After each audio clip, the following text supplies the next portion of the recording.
fine. Hello! Welcome to the show. This is another fine episode of Midlife Krisis. We're changing things up. Go ahead. We've added a sheet. Tablecloth. Tablecloth. Let's just say it's a tablecloth. Take our word for it. A high production value tablecloth. I believe it's made of leather. Yeah. But look at it. And drink it in. So we've added a sheet and we've taken away my tablecloth. glasses. We've added a tablecloth. It's exactly that's what it is. It's on a table, therefore it's a tablecloth. Botch the show in 45 seconds. It's fine. It's like a record for ruining. Well, and it's not only are we changing the furnishings around here, the set as we'll call it, but I think this might be the first time I've ever worn not a black t-shirt. Yeah, you really dressed up for the occasion. This is the most dad I could possibly look. Yeah, this is like a semi-shimmery. I'll take it to a single here. This is a semi-shimmery like athletic wear shirt, and of course I'm wearing my Sage Bobby the Brain Heenan shorts, as one would.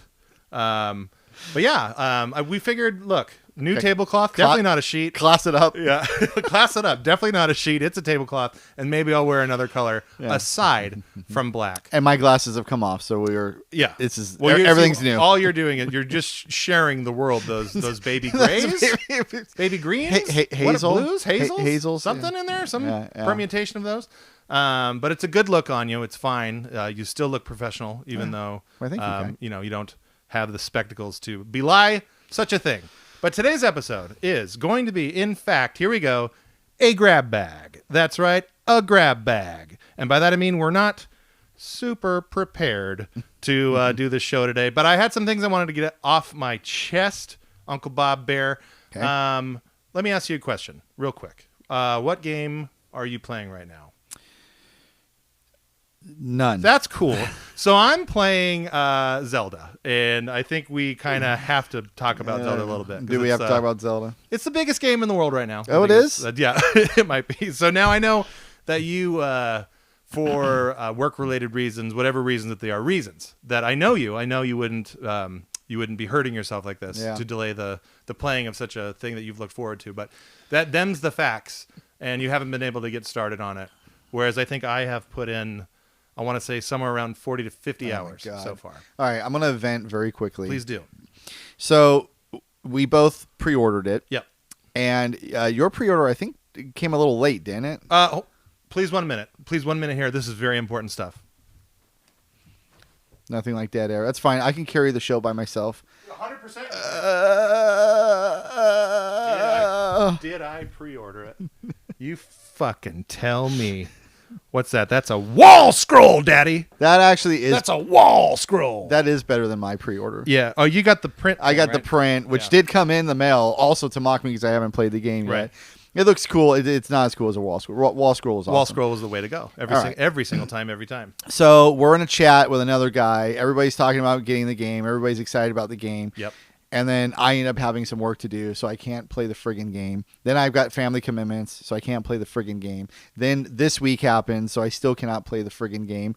And this weekend I'm going camping on a holiday weekend, so I cannot play the friggin' game. Right. So this game, which I've heard has sold a copy or two, I think 10 million copies. 10 million in 3 days. Right? In 3 days, which has to be some sort of a record.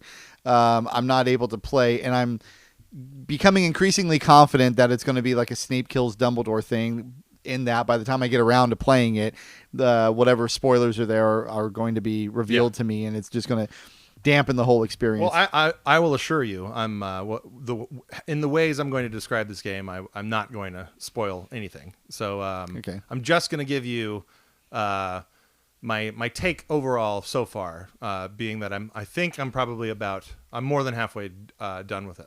After 40 to 50 hours, I'd hope so. Yeah. Well, dude, it's like, Breath of the Wild was for a lot of people 100-hour game for sure. Plus, a lot more than that. But I didn't mean to cut you off there. But if you wanted to continue on with your justified gripe fest, please do. Yeah. So you and this other person are talking about how much you love the game in the chat. Yeah. And I'm just jerk off, just sitting there like, sounds great, guys. Yeah. Keep it up. Hope to join you soon. Charlie Brown walking with his head down. I'm pretty bummed out by the whole thing, and I had a very specific schedule planned out for this summer because there's Zelda now, there's a Final Fantasy game coming in June, and then there's something big in August as well. I think Pikmin comes in July, yeah. So we're going to talk about that. So Pikmin 4, and then August has something big, I can't remember, but anyway, it was like one game a month for the whole summer going into the fall. Yeah, and I've blown the first game, so this is great. Arguably the biggest one too. Okay, so go ahead and spend the next several minutes just telling me about everything I'm missing. Okay, no problem. So you play as Zelda. No, I'm just kidding. So it is. All right. I think it's a great game. I'm having a super fun time with it. Define great, because it's a game of the year game, sure, but the Metacritic is like, this could be one of the best games ever. Okay, so I'm not gonna say it's the best game ever, and I'm not gonna say it's the best Zelda ever, because that is very interesting. Those two things have not happened so far. I mean, I do have a little bit more to go, but I don't think it's gonna change that. It's a great, dare I say, excellent game, worthy of the reviews that it's getting and like the praise, but. So one of the things that I was afraid of in terms of my expectations towards this game, and I think I said it on an earlier episode, like I'm afraid of it's just kind of more of Breath of the Wild. Yeah. Now a lot of that does ring true, and the feel of it, like you're in the same Hyrule. So the one thing that I'm going to grant Tears of the Kingdom is that it seems to be more lively, which was like a big complaint, like the barren nature of Breath of the World. So it's a comparatively more active world with a lot more like things to do. Seemingly, there's still like swaths and swaths of big, giant, dead, empty areas in that game. Which I know it's part of this. It's one of those things where like they mass technology with choice and stylization. So it's like, it's a Switch, so you can't have like this giant fucking like vertical world with tons and tons and tons of stuff, like a Cyberpunk or something like that. It's a Switch, so like they have the idea of like telling the story that they do, and then it kind of explains away why the world is the way that it is. But again, it has more activity than Breath of the Wild did. But if you're a person who spent hundreds of hours of Breath of the Wild, like you can't help but feel like familiar. Everything feels familiar. Like it has like very similar technical issues as Breath of the Wild 2, which does feel like, I mean, I accept it. I mean, I play, to me, graphic, like I love to be dazzled by graphics, but at the same time, like I'm also way into playing old games. So for me, graphics is actually pretty low on like what I look for in games. But it doesn't mean it's not like disheartening when you have a game of this magnitude, and I have this thing where I call it my Wind Waker bar. So I am one of those creeps. I'm a total Wind Waker pervert. I think that game is the absolute best Zelda game, because I mean, and obviously nostalgia plays into that, like anything from the past that we love so much. But the style of the game, the storytelling, like I thought everything was just absolutely perfect in Wind Waker, and it's the one that I go back to, I think, probably more than any other Zelda game, and like just kind of check out, play a little bit. But also the way that Wind Waker is it has sort of a timeless element to it, and this is kind of sort of bleeding into future content for the show. But some of the games that were coming out around that time have not aged particularly well, because of the graphic transition from 2D to 3D, but Wind Waker, because it was cel shaded, right? Yep, the whole thing was cel shaded. You could just go back and play it, and it looks really good, like a cartoon, because that's how it was done. Same thing with like Jet Grain Radio on the Dreamcast, which was like the first cel shaded game that had any sort of like clout behind it, or maybe the first cel shaded game ever. Period. But anyway, like you can put that game on today, and it's like visually striking, and because like a lot of times simplicity it goes over like complex stuff in terms of like the legs of something. So you're absolutely right. That's one of the reasons why I think Wind Waker is so beloved by a lot of people, is that it has that timeless effect. But more to it than that, like the dungeons in the game are great. Like the sailing around the world, like it's such a smaller world than Breath of the Wild or Tears of the Kingdom. But like it has that same feeling of barrenness. It's open ocean, so it's supposed to feel that way. Right. But just all the little archipelagos that you find and all the little areas, like it's one of the most charming games ever. It's definitely my favorite Zelda. But the reason like I have that bar is because of the like Wind Waker was so shocking. Like it was easily like no one maybe one of the most shocking things that Nintendo did in terms of like unveiling an individual game. Like nobody expected that game to look like it did. Yeah. And it immediately divided people. Totally. People either were like, this is a child's game and they've ruined Zelda. At a time when Nintendo was already getting a they were healthy amount of that. Beaten over the head with that thing. Exactly. So, and then there was another camp that like was probably smaller in size, but maybe louder in voice, that like immediately gravitated towards the style. And I was one of those people. Like to me, it looked like a Studio Ghibli movie, but like I get to play with, and it's Zelda. So like sign me up all day long. And it ended up being a wonderful game. So for Breath of the Wild to be as good as it was, and it is a wonderful game. And you just there's so much of it when you play it. So like I think my initial playthrough was like 100 hours. I know people who've put 500 plus hours in that game, who've like done Master Quest and all that stuff, and the DLC stuff. So a lot of people spent a lot of time in that world, and to go back to it, I'm like, the only word I can pull out of the old hat there to describe that for me is disappointing. Oh wow. Yeah. You did not tell me. You told me we were going to talk about Zelda, and I was like, okay, so I'm going to have to sit here and listen to Brian tell me why the Zelda game is the best game that's ever been ever. Yeah. And I'm not trying to take away the praise that you've given for the game. And I have more praising to do. I will give more praise in a second. Right. But I did not think that the word disappointing or even familiar would be words that you would use to describe it, or that it's not your favorite Zelda game. All of this stuff. I'm not trying to like clickbait you or anything in terms of what the content is. You're going to be the one guy poo-pooing on Zelda. Yeah. Well, you heard it here first. Zelda's got nothing but 98s, and then there's Brian over here with it's trash. 6 out of 10 score. Buddy, I'm playing Skitchin. Can't go wrong. Can't go wrong. Cannot go wrong. All right, keep going. Okay, so it's that's the thing that I am disappointed by that game. It's the only thing I'm disappointed about. It's the only thing I'm disappointed about in the game. Now, to be fair, like it does have, and this isn't spoilers. Like people knew this before the game came out, and it's been out long enough. People know it now. Like there's a whole element of stuff to do in the sky, and then there's an underground thing. So like it in scale, it's much much bigger. And in those areas are where you're going to find the most different type of experience than you would down on the ground in Hyrule. So those are definitely worth mentioning. How about gameplay innovations or things that the game's bringing to the table? If you already have a familiar world on a familiar engine, if I was designing the game, my expectation would be like, well, we've got to be able to deliver something to the player so that when they play it, they're like, oh yeah, familiar world, but all of these mechanics, all this gameplay, this is all really, really new. Right. So how are they delivering on that? So, this I think is going to be a person-to-person type experience. So, as any viewer of this show knows, Daddy loves Mario Paint. Okay, and I have since childhood, and so therefore, like it's safe to say I'm like a creative-minded person. I think if you are not a person who's ever found enjoyment in like a type of a creative suite in a game, or a Minecraft or a Mario Paint, one more time, Daddy, sandbox stuff. Yeah, sandbox stuff. Like if that stuff doesn't really appeal to you like at all, then you're probably gonna have less of a great time with this game, because I think that it is dependent upon you using your imagination and being creative. So like the tool set that they give you manipulate lots of different things, and it reminds me of this game a lot that came out on the 360. I highly doubt you ever played it, but it's called Banjo-Kazooie Nuts and Bolts. So in that game, the whole core gameplay concept of the game is to just like build weird vehicles to accomplish goals. And it was like not a whole lot of limitations there. You could really go nuts. It's like a kind of a cult classic game now, but the people who played it loved it. I'm one of those people. So this Zelda game reminds me a lot of that, and in just that aspect, like the building kind of a thing. Everything else is a Zelda type experience, obviously. So like to create things that like you think in your head are like, this should work, right? Like I'm gonna do this, I'm gonna attach this to this and this, and like this should work. 99% of the time, it does, and that is like such a fun feeling for me. Yeah. Like holy crap! Like I can't believe this worked. And the other thing is there's this like.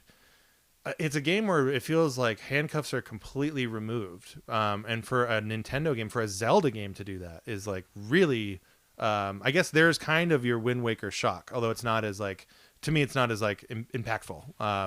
But like the fact that one of your powers is called Ascend, and you just kind of shoot up to wherever you want. So in Breath of the Wild, there's all these times where you wanted to go to a place and like you had to climb and climb and climb and climb.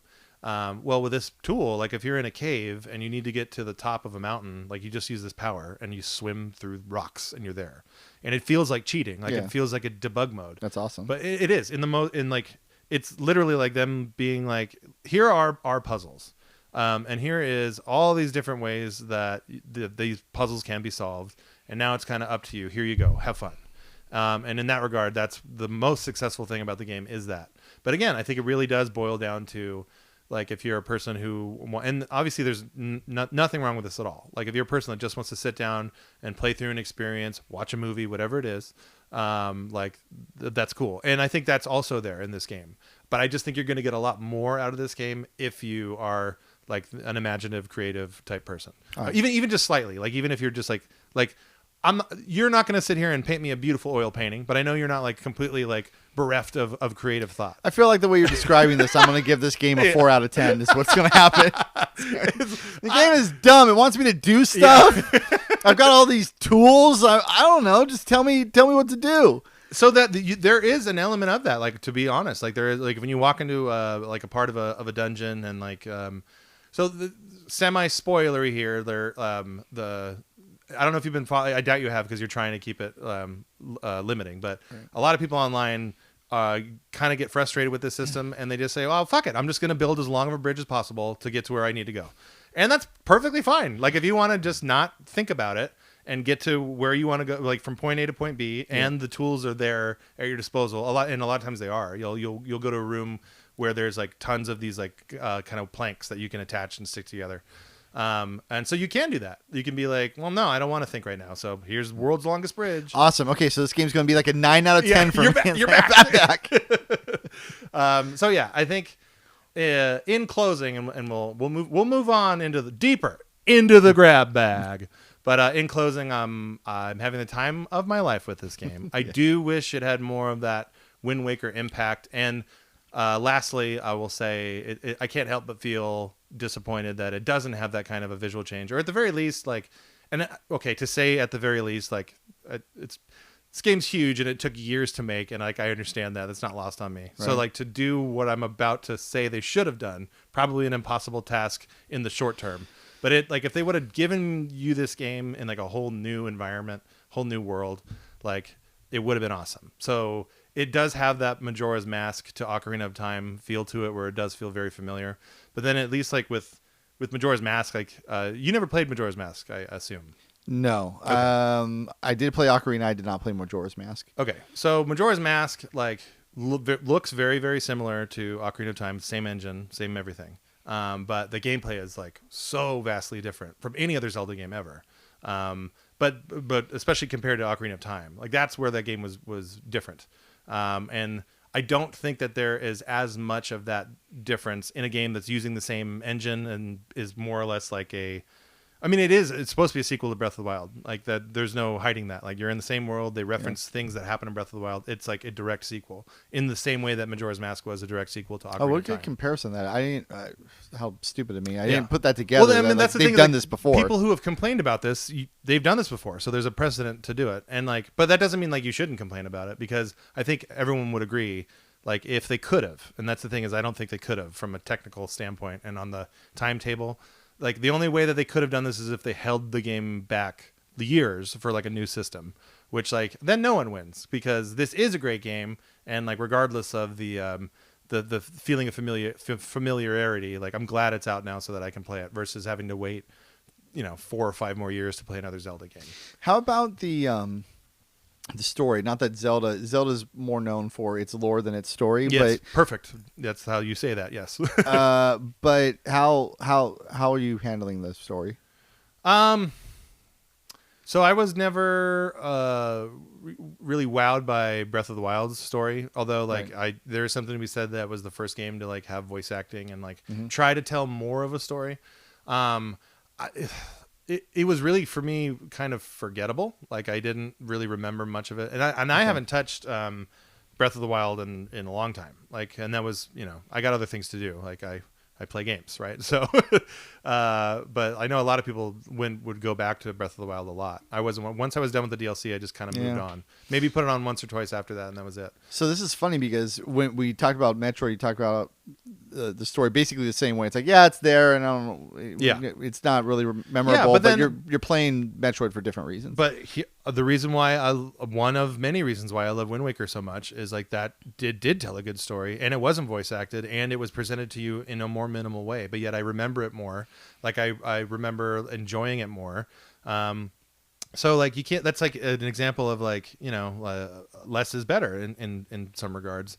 So like I don't know. It's by no means is it bad. I will say I am getting kind of where I am in the game. I should say I'm getting kind of sick of the like what's going on type of feeling.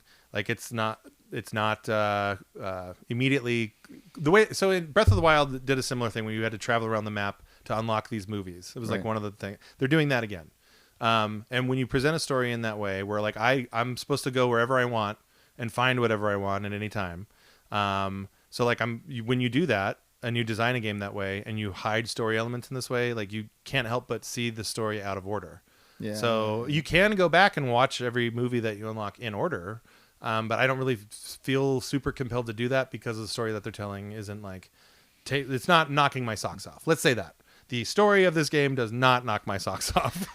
So that made me think of a sort of a related question I had you that could also be a nice segue away from Zelda, but and not to put you on the spot, but off the top of your head, what do you think is the best narrative experience / story from a first-party Nintendo game ever? Oh man, because I'm having trouble actually coming up with one that's like, oh, that's the obvious answer. Yeah, like because you could say. You know, like a Xenoblade or something like that. But then that's like, it is, Monolith Soft, who made all those Xenoblade games, like they did a lot of the work on this game, which is one of the reasons why like it does run so well for being such a big game on the Switch. But that's not like, you know, that's not like, you know, Nintendo Tokyo or like one of the mainstays. Right. So, I mean, like you have to say the best of the best is probably going to be somewhere in Zelda. And again, if I can't just, if something's not popping right up out at me, but yeah, I would keep wanting just gut reaction. I would say Wind Waker. But there's probably another example that could maybe trump that. That's just not coming out of my head. The reason I asked that question is just because it's a really amazing thing, especially as video games continue to mature as a medium, that for all of the power of the brands of Nintendo, Donkey Kong and Metroid and Zelda, all of that, they're not really known for having great stories. And that's pretty interesting because Mario is such an iconic character and Samus Aran is such an iconic character and Donkey Kong is such an iconic character. Sure. Usually the way that characters become iconic is through having great stories and character arcs and you have a history with these characters and all that. Right. And Nintendo has somehow managed to have, you know, arguably the foremost popular branding icons in the gaming media. Yeah, definitely. Without having iconic stories to go with them. You sort of know about them. Samus Aran is a girl and she's a bounty hunter. Right. A woman, she's a bounty hunter. But they don't have it the way that, you know, like in The Last of Us, like, oh, there's this epic journey. Yeah, it's like character growth and all that stuff. Or even something like Mass Effect where it's like you spend 100 hours with people and it's like you get to know them over time. And it's just something that as we were sitting here talking, I thought about as an interesting sort of juxtaposition of how it normally is, where if you want a character to be remembered, you better give them a good story. Yeah. Well, Nintendo doesn't need that. And there, I think, is the important point to say they kind of don't need that. And I think this approach goes back to like all the way back to like them entering the video game business in a lot of ways. Like they're, you know, Miyamoto's always been on record saying that like the single most important thing about a Nintendo game is the gameplay. Like they work on having the gameplay be fun and like that's how they want to hook you. And then things like art style and story are very important, but they like they think of them as almost like as ways to like prop up the gameplay. And I think this Zelda game is a perfect example of that. Like, obviously, there's more storyline elements or an attempt to tell a story than in, you know, Mario Odyssey or something like that. So there's that. That's a Zelda game. But then it's propped up by this awesome gameplay, like a super imaginative, like kind of handcuffs off kind of a deal that they're doing with that game. But yeah, I think that's like a Nintendo thing. So like, and I know you didn't say this. I know you're not poo-pooing Nintendo saying like, well, they should have better stories. But I think that like other companies obviously do that better. And I think that's also another thing where like, as I've never gone through a period in my life ever that I haven't played console video games. I've never gone away from it. So like I've been on the train the whole time, and like I've seen the rise of how the importance of storytelling, and not only that, but like the technology to be able to tell better stories. And like I think all that stuff is great, and I've been told cool stories in video games, and I'm not shitting on any of that stuff. But like as I've gotten older and more like concrete in my ways, as you do as you get older, right? I really do find that I think one of the reasons why, beyond nostalgia, that I am such a Nintendo fan is like I do appreciate gameplay the most out of video games, like period. So it's not to say that I won't enjoy a good story, but I like if I'm going to choose between playing like name a random like very gameplay minimum, like a Telltale game or something like that. Like I've played several of those games and they are good. I would say Wolf Among Us. Shout out Pierre. Shout out. I would say that's probably the best Telltale game, and the most engaged I ever was in any of their offerings. But now, I would rather play Street Fighter 2.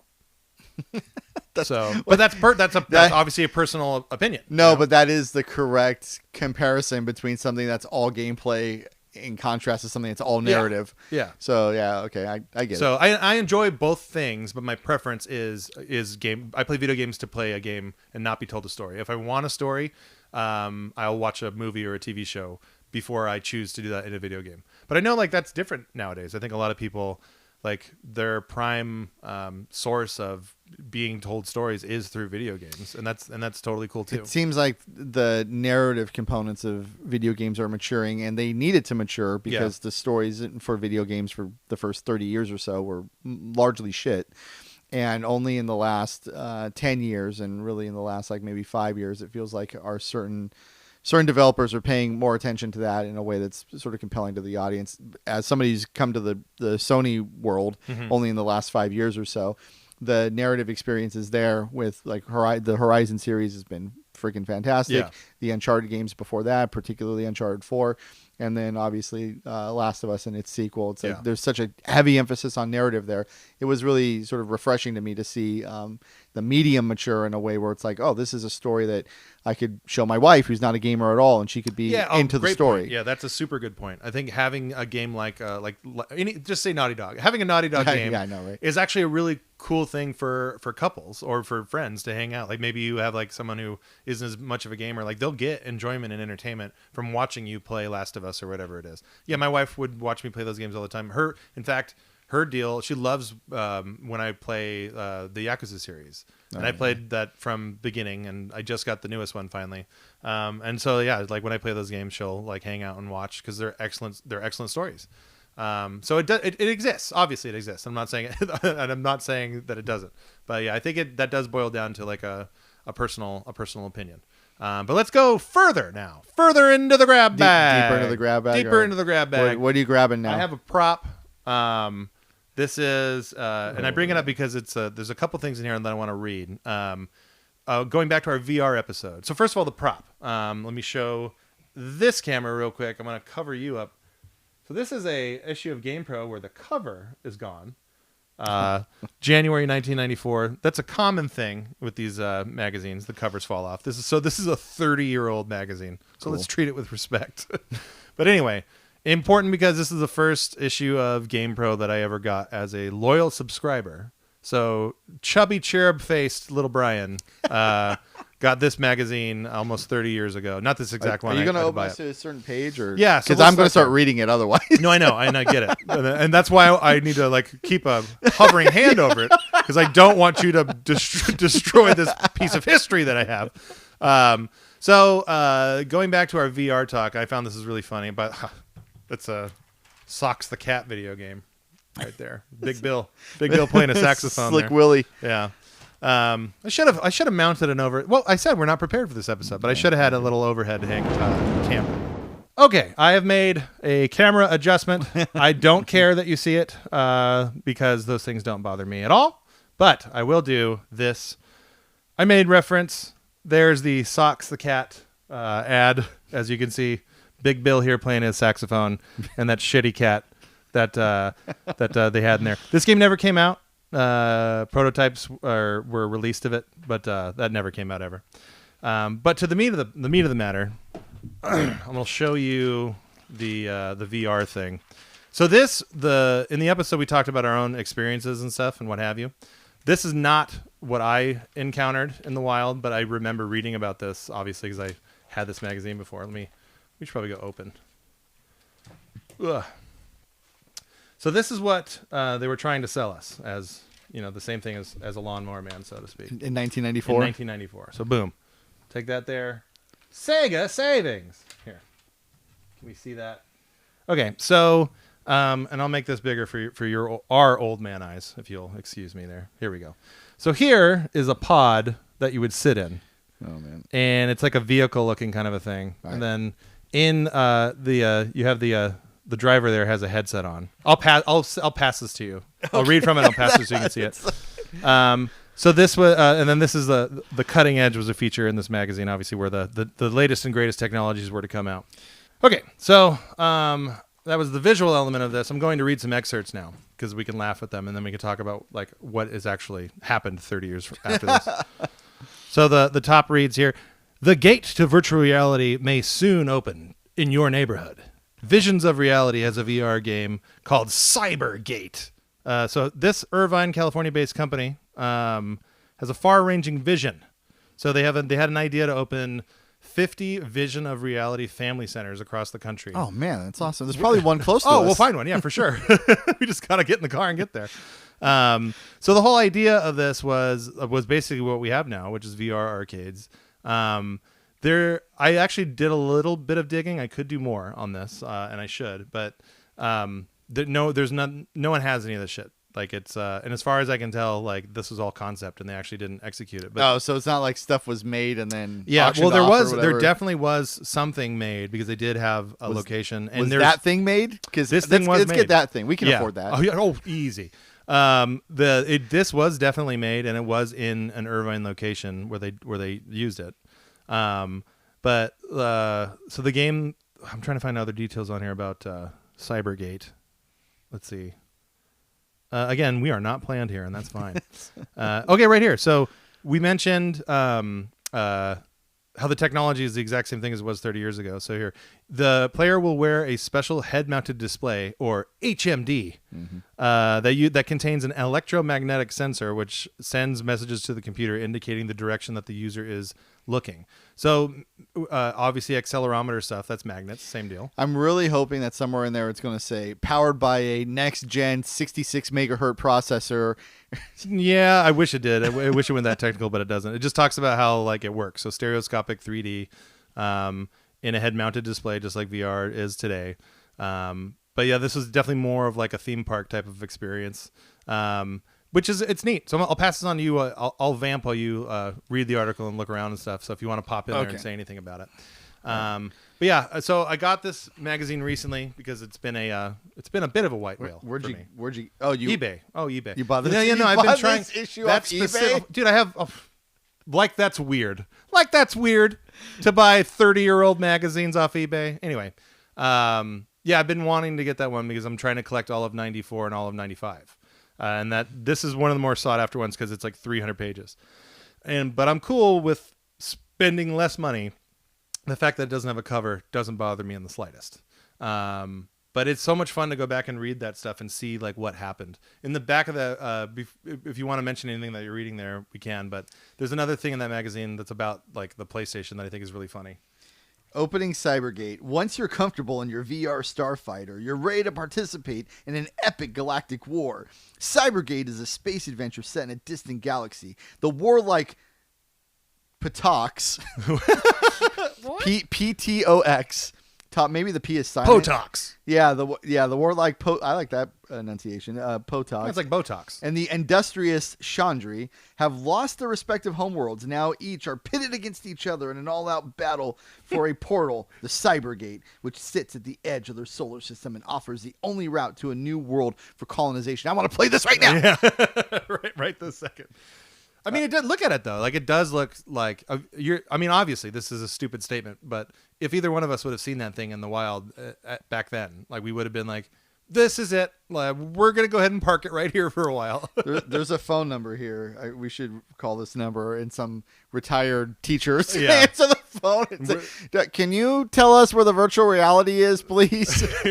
It's been dead for 30 years. Let it die. I will say one cool thing about this at the time is that this is just when multiplayer gaming. And they talk about that in here and having headsets and communicating with other players. Yep. And that. Man, if you weren't there for it, the first time you ever played Doom or Quake in a LAN setup and then saw somebody else running around, GoldenEye gave some of that. And one of the reasons that like Halo, if you were in on that as well. Halo as well. Yeah. But if you're young enough and you go back and you look at GoldenEye now, it's like, God, what the hell are you guys so excited about? This game looks like crap and it's on the same screen. Although I'll jump in here real quick to say that we play it semi-often with the Nintendo Online thing, and I'm kind of shocked at how fun it really is. Like, it's not like we're kind of making up our own games as we play. And part of the game is like dealing with the control, which like it's in and of itself is like a challenging thing. It's like, oh yeah, I have to retrain my brain how to play this game that I probably spent 1,000 hours in. But it holds up. Like, honestly, like in my opinion, like if you're in the right state of mind, if you can look past how shitty the game looks, it's still a really, really good time to play multiplayer. Okay, I'll take your word for that and make my same point anyway, which is that if you're young, you probably look at that game and wonder like how the hell we could have all done that. Yeah.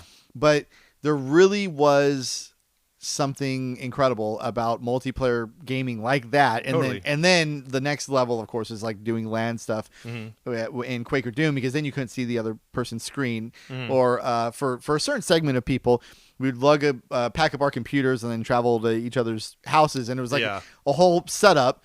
And then after like 3 hours of working and getting shout out Chris Bear to do the networking. To get all the computers together, you would actually start playing a game and somebody would shoot somebody from across the room or whatever, and everybody would cheer because it was like, holy crap, we're experiencing it for the first time. Right. Now we all take that for granted, but at the time it was really revolutionary. It's referenced in I'll jump in that article. I'll jump in here real quick too, and just to say the Atari Jaguar was the first home console that was marketed to have network capabilities, and it did come out and you could sort of play Doom networked. How about the Alien game that you? No, no networking there at all. But Battlesphere, real quick. Shout out Battlesphere. You could network 16 Jaguars together. Well, that game came out like years after the Jaguar died. So okay. Yeah. So anything else in there? Is there Teenage Mutant Ninja Turtles Tournament Fighters you want to check out? As a matter of fact, I do. It's covered. All three versions of the game are covered here. No. So this is interesting. This is one of the things I'm going to show you. So this catalog here, which I'm not even going to bother showing, but it's this big, giant black and white. I'll tilt it to you so you can see it. This is how people used to mail order their video games back in the day. This company, if you read down here, Funko Incorporated, this shitty black and white catalog is what would become GameStop. So that is a good fun fact. Yeah. Nice job there, Brian. Funko, it used to be Funko Incorporated, then it became Funko Land, then Funko Land absorbed EB Games or vice versa, one of those two, and that's the company we now know today as GameStop started here. In the back. And I remember as a kid, like I always was so I would read the catalogs because I grew up dirt poor, and like I always thought about how cool it would be to import video games, like importing, and at this era, the gaming magazine era, like that was like the exotic thing to do. Like it was now it's so easy to buy an import video game, like it's not even funny. You just like go to Amazon or go to PlayAsia or do all these things, but you used to have to like kind of work for it a little bit, and that's what made it like more mysterious and like almost taboo feeling, because like you'd hear about like the Japanese version of Splatterhouse, like he looks like Jason, I tell you. So anyway, these such warm fuzzy memories of jealousy, of childhood jealousy, looking at these catalogs in here. Is there anything about Sonya and Kano and Mortal Kombat 2? No. Mortal Kombat 2 in there. Special shout out to the Multi-Game Hunter here, which is they're just advertising a piracy device in this issue of GamePro. A backup, right? It says backup right there. In you are legally entitled to have a backup and play, which is advertised in here. You can play the game from your backup, like right there. So anyway, the other little thing I wanted to read from here, just because it's funny, and I won't read the whole article, but it's like. And as I was thumbing through this issue when I got it, like it's funny to think of, we take PlayStation for, I mean, it's been around since '95. Here we go. So it's like for a long ass time. But there was a time when I was an avid video game player where it was like not a thing yet. And so here's the art. This is a Pro News. This is their award-winning journalism of this game magazine that definitely did not engage in any form of payola, as they give like the shittiest games ever, like full 5 out of 5 reviews. I see a 3DO icon there. So. Yes, yeah. So here's the news. January 1994 is the news. Sony announces CD game system. Oh my God. The word from Sony's Tokyo office is that it's going to enter the crowded video game hardware market in Japan in 1994 with a targeted US release planned for 1995. So that's true that they hit that target. Though few details were available at press time, Sony did reveal that it would be creating a new company, Sony Computer Entertainment Incorporated, to market the product. It was also confirmed that the project is an offshoot of the long-rumored PlayStation that Sony had been working on behind closed doors. The new multiprocessor console will use CD-ROM as the storage medium and will provide 3D images. It's so cool. It's going to provide 3D images. Associated Press quoted Sony spokesperson Andrew House as saying, "We had to opt for a format that's incompatible with existing video game systems because, meaning no cartridges, because what we want to accomplish with graphics and high speed. No announcement has been made yet regarding the price or any other technical specs of the system." So kind of right there, that quote, we chose this medium because we wanted to accomplish better things with graphics and whatnot, which now you look at it, and this is obviously before the N64, this is all that stuff. Absolutely. And boy, did they nail it. It's crazy, isn't it, to think about how a decision that they make there for a product that they had hopes for would become the juggernaut in console gaming, and then 30 years later, we're now on a 5th version of it with a 6th, looming. Well, and so Nintendo has always been there, and so they've had their peaks and valleys, more peaks than valleys, but they've always been there. But I would argue that Sony's success in the console field, and you can't leave Microsoft out, but the impact isn't the same. Like 360, yes, but that's the only generation that they were really kind of like number one at. But when you think of what video games used to be, like when we were kids, like Sony kind of like became like, it's the VCR. Like the PlayStation is now like, I mean, you still, like when we grew up, it was go play the Nintendo, even if it was a Genesis. And like, I think Sony kind of, maybe not in every household, but like that kind of became that thing. Like, so the PlayStation is now the video game machine. The more that happened, Nintendo kind of did their own thing. So like, the GameCube, they got their asses handed to them because they tried to compete, and they learned that lesson. Like we're not gonna make conventional video game systems anymore. And from that GameCube, they've never done it. Yeah. So who knows what the Switch 2 or whatever is going to be? I actually let's birdwalk on that real quick, and then we'll wrap it up here at the grab bag. Oops, lost the thing. It's fine. It's fine. We lost the black border around there because I moved a gimmick, but this is for the people, and the people appreciate it. So the Switch 2 is, I think, almost certainly going to be just a Switch, like a more powerful Switch. This is exactly what I'm thinking. Because it is like, they would be so stupid not to do that, because the Switch has been a total runaway success. Yeah. But the Switch itself, as a thing, as a Nintendo idea, is a pretty Nintendo thing to do. So like, I will be disappointed that the next system won't be like them being weird, because I think Nintendo's at their best when they're being weird and like trying stuff that other people don't think about. Virtual Boy, I know, beloved by you, not so. Yeah, so I know. I'm picking a fight over the Virtual Galactic Boy. Pinball is excellent. Mario Tennis is a legitimately great sports game. Yeah. Better than the Virtual Pod or whatever this shit was. They made more than one.